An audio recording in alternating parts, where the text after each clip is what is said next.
অন্তত যারা ঈদগাহে নামাজ পড়তে চান, মাননীয় প্রধানমন্ত্রীর সাথে ভিআইপি কাতারে জায়নামাজের যে টোটাল ব্যবস্থা, সেটা মাননীয় প্রধানমন্ত্রীর সিকিউরিটি সহ সবাই বসে যতটুকু তারা আমাদেরকে এগ্রি করবে।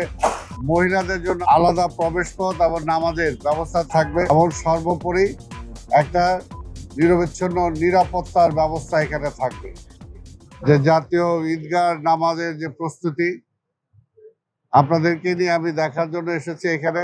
আপনারা নিজেরাও দেখছেন যে মোটামুটি আমাদের প্রস্তুতি প্রায় শেষের দিকে।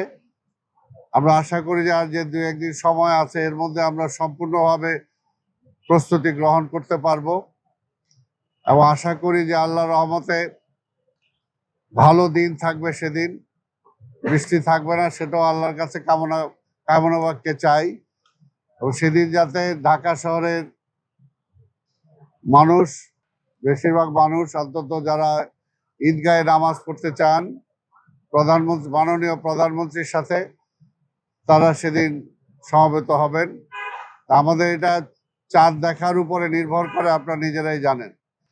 যদি 30 রোজা হয় তাহলে 21 তারিখ, আর যদি 29 রোজা হয় তাহলে 20 তারিখ। এবং এটা আমাদের ধর্ম মন্ত্রণালয় সহ সবাই মিলে যেটা ঠিক করেছে যে টাইম থাকবে আমাদের 8:30। যদি বৃষ্টি টিষ্টি হয় তাহলে হয়তো টাইমের পরিবর্তন করা হবে। এখানে আপনারা জানেন যে প্রায় 35,000-এর মতো মানুষ একসাথে নামাজ পড়তে পারবেন। তার মধ্যে মহিলাদেরও সুযোগ থাকবে। প্রায় 3500 জন মহিলাও এখানে নামাজ পড়ার সুযোগ পাবেন। এবং এখানে আমরা যে সমস্ত সুযোগ সুবিধাগুলো মোটামুটি নিশ্চিত করছি, যে যেহেতু গরম পড়ে গেছে, আমরা শীতাতপ নিয়ন্ত্রণের ব্যবস্থা রাখার জন্য চেষ্টা করব। পর্যাপ্ত ফ্যান, এবং যেহেতু প্যান্ডেল করা হয়েছে, যে দিনের বেলাও সকালের বেলাও লাইটের ব্যবস্থা আমাদের থাকবে। কালার এক্সপার্ট ডার্ক স্যাপ এবং মাইল্ড অন হ্যান্ডস টেকনোলজি সমৃদ্ধ অরিক্স অ্যাডভান্স ডিটারজেন্ট পাউডার আপনার লন্ড্রি এক্সপার্ট। অজুখানার ব্যবস্থা থাকবে, যারা অজু ছুটে যাবে বা অজু করতে চান তাদের জন্য ব্যবস্থা থাকবে। মহিলাদের জন্য আমার হাতের ডান পাশে আলাদা প্রবেশ পথ এবং নামাজের ব্যবস্থা তাদের জন্য আলাদা থাকবে।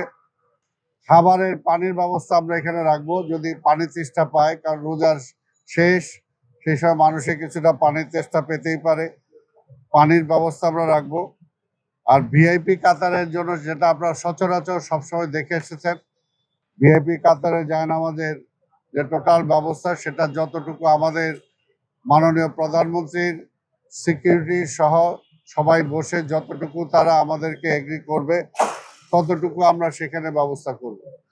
আর নামাজের মধ্যে অনেক বয়স্ক মানুষ আসতে পারে, সেটার জন্য হয়তো ইমার্জেন্সি অনেকে টয়লেটের ব্যবস্থাও যদি প্রয়োজন হয়, আমরা ভ্রাম্যমাণ টয়লেটের ব্যবস্থা এখানে রাখবো। বাই চান্স যদি কেউ কোনো অসুস্থ হয়, তাহলে প্রাথমিক চিকিৎসা দেওয়ার একটা ব্যবস্থাও এখানে আমাদের থাকবে। আর যেহেতু বাংলাদেশ বৃষ্টির সম্ভাবনা থাকেই, বৃষ্টিটা মাথায় রেখে যদি বৃষ্টি হয়, পানিটা দ্রুত নিষ্কাশনের ব্যবস্থা আমরা করেছি, যাতে পানিটা দ্রুত চলে যায়।